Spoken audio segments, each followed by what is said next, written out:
Hey guys, me again. I'm going to show you ways that we can compare linear, quadratic, and exponential functions. These are the three main functions we study in Math 1. If you're not in North Carolina, then you're probably doing this in Algebra 1. But what I'm going to do is show you what the equations look like, what the graphs look like. If you're given a table of values, how do you determine if it's linear, quadratic, or exponential? I'll show you a little trick there that we use in class. And then I'm going to talk about how we can get the equation for these lines. And of course, graphing calculators are perfect for that. You just put the data in. But if you don't have a graphing calculator, I'm going to hopefully show you how to do this on Desmos. And then of course, we can talk about how these things move, how we can transform these graphs. Okay, so let's start with a linear. We know that there are several different types of equations that linear can come in, such as standard form, that's ax plus by equals c. So we're going to just list all the stuff we know about a linear function under where I said comparing linear. We also know we've got slope-intercept form, y equals mx plus b. We have point slope form, but we really don't use that as an answer. We kind of use that as a stepping stone to get to either standard form or to slope intercept form. So I'm not going to really list point slope form here, but these are the two main equations. If you see this, then you know you have a linear function.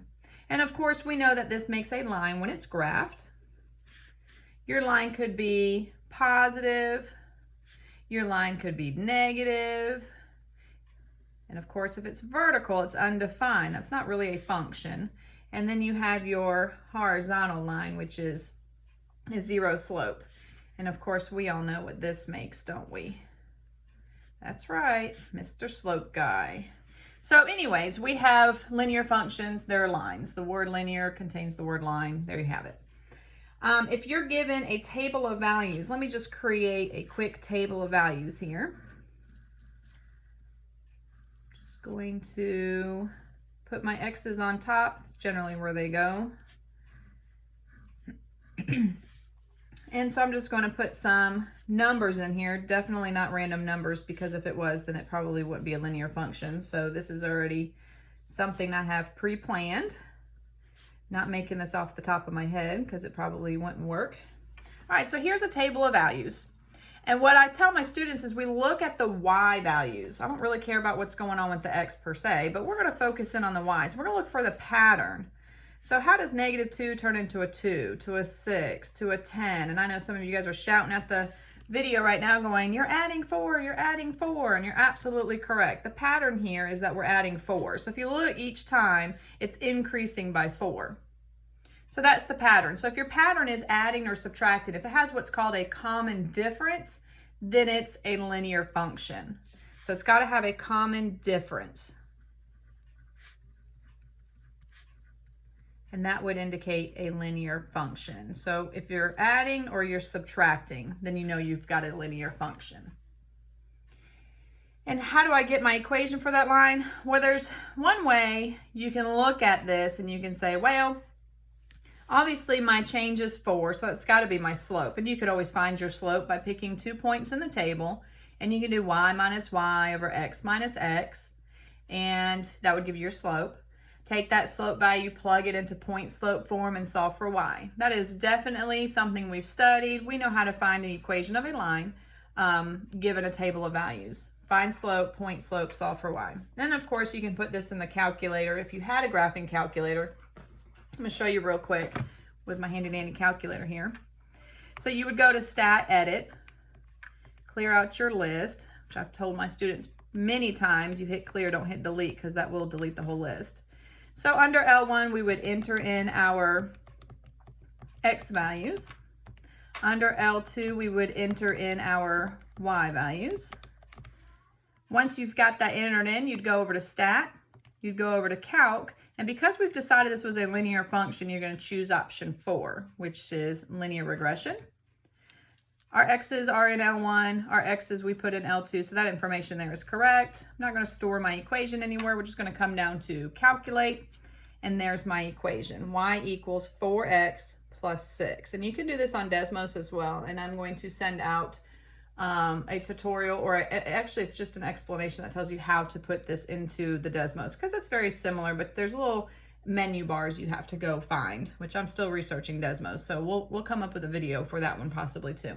But with a graphing calculator, we use this in class, so that should ring a bell. But if you don't have a graphing calculator, then you can use Desmos. Everybody has access, hopefully, to Desmos. If you're watching this video, you have internet access. Okay, so the equation we found was y equals 4x plus 6. And if you notice, my common difference here was plus 4. That's my slope. And if you look in the table, you can see your y-intercept is right here. So that's my 6. That's easy when you're working with linear. It gets a little more difficult when you're working with exponentials and quadratics. But linears, very easy if they give you your 0. That's just your y-intercept. And of course, your common difference here is going to become your slope. And some things that we talk about is transformations. How can I change my graph? Well, you can change the steepness. So we change steepness by messing with the slope.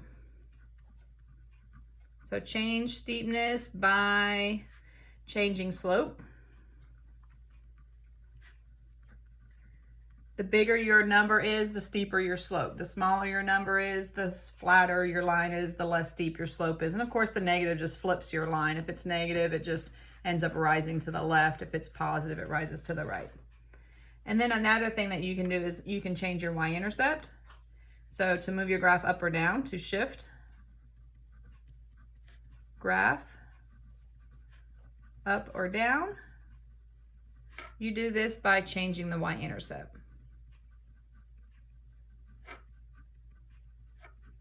And again, you can play around. You can put some different equations into Desmos or the graphing calculator, and you can mess with the slope, and you can see how that would affect your steepness of your line and shift that graph up or down. So the main idea here is know what the equations look like. And if you're given a table of values, make sure you know that it's linear. And that's just finding that pattern. So you only look at the y values, look for a pattern, find that pattern. And that's basically all we know about linear functions right now. And of course, we've studied finding slope, graphing, all that good stuff. Quadratic equations. Standard form is y equals ax squared plus bx plus c. You have to have that x squared. If you don't have an x squared, you don't have a quadratic. You have maybe a linear. If it's a cube, then you have a cubic function, but it's got to have that x squared. You don't have to have the b and the c, but you have to have that ax squared. And then, of course, we know what this looks like. It's a quadratic. We had a whole unit on quadratics. We talked about how to find the vertex, whether the graph opens up or down. I could do another tutorial on a whole bunch of stuff about quadratics. And of course, they don't open sideways, because if they open sideways, it's not a function. So quadratics open up or they open down. Lots of information. We've talked about those. If we're given a table of values for a quadratic, let me just make one up real quick.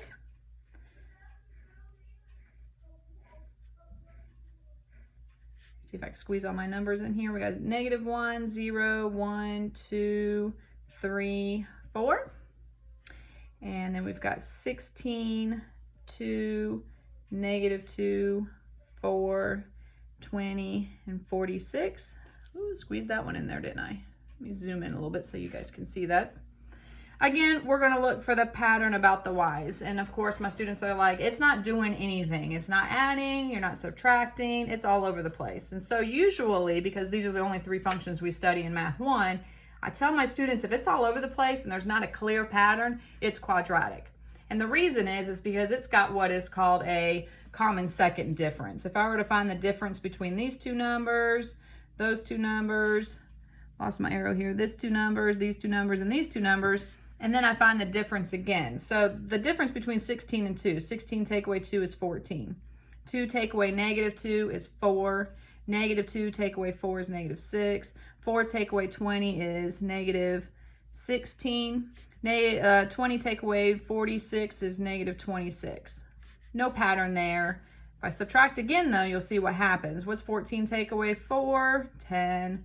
4 take away -6, 10. -6 take away -16, 10. -16 take away -26, 10. So if you notice, the second time I subtracted, I got the same value. So there you have second common difference. And then some to find the equation for that, you cram it in your calculator, cram it in Desmos, and you can get the equation for that. But for now, looking for a pattern, tell me if it's quadratic. You should be able to do that. We'll worry more about writing those equations once I do my tutorial on Desmos, so you can see how to put that in the calculator. If you don't have a graphing calculator, which I'm pretty sure if we're all stuck at home right now, we don't have a graphing calculator to use. Okay. The next thing, talk about how does it change? What's the transformation look like? Well, the a value, if it's negative, it flips it upside down. So a negative a flips this parabola, so it'll open up, down. And the vertex moves the graph all over the place. Vertex moves graph. What do you mean? Well, if you have that vertex point, your x value is going to move it left or right. Left if it's negative, right if it's positive. Your y value moves it up if it's positive, down if it's negative. So that vertex value is going to drag your parabola around the coordinate plane. Okay, the last thing we're going to look at is how is the exponential function compared to the quadratic and the linear. Well, we've got our equations, we got what they look like, we can find the pattern, and we can see how we can change them. Okay, messing with the slope, the vertex moves a parabola around. So let's talk about what affects an exponential function. So first, recall that the equation is a times b to the x. As long as you have x as the exponent, it's an exponential function. These things are curves. They can curve up as a growth. They can come down as a decay. And then, of course, if you're looking at a table of values, you're, again, only going to look at the y values, and you're going to find a pattern in the y values. Remember, if you're adding or subtracting, it's linear. If it doesn't appear to be a clear pattern, it's quadratic. And, of course, exponential would be if it is got multiplying or dividing. We call that a common ratio. Oop, I made too many boxes. I don't have an extra number there. I guess I could plug one in.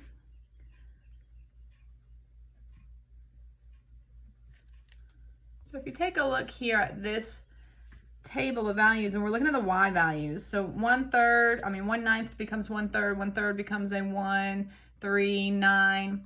Of course, I can make this a, we all know, we're obviously multiplying by 3, so I can make that a 27.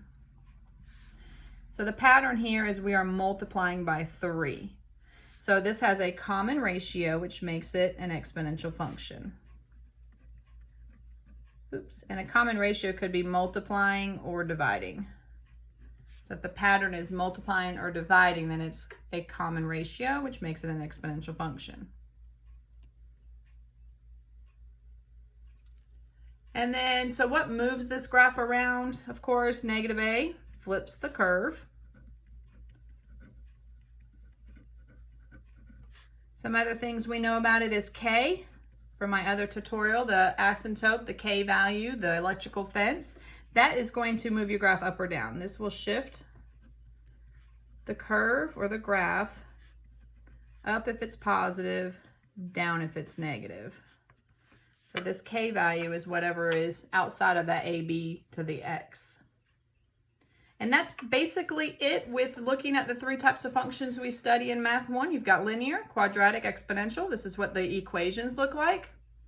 Of course, the graphs, linear, quadratics, exponentials are curves. And the main idea here is to making sure if you have a table, you can determine what type of function you have. You could always graph the values to see what it looks like by hand, or you can simply look for that pattern. And a lot of kids can find those patterns very quickly. So just remember, if you're adding or subtracting, it's linear. If it doesn't have a clear pattern, it's going to be quadratic. Some students say, well, if you notice that it kind of flips around, you'll have some positives, you'll have some negatives, then of course it's quadratic. I just say if there's not a clear pattern, it's quadratic. And if you're multiplying or dividing, it's exponential. But that's just us comparing the 3 types of functions we study in Math 1. I hope you've enjoyed my tutorial. Thank you.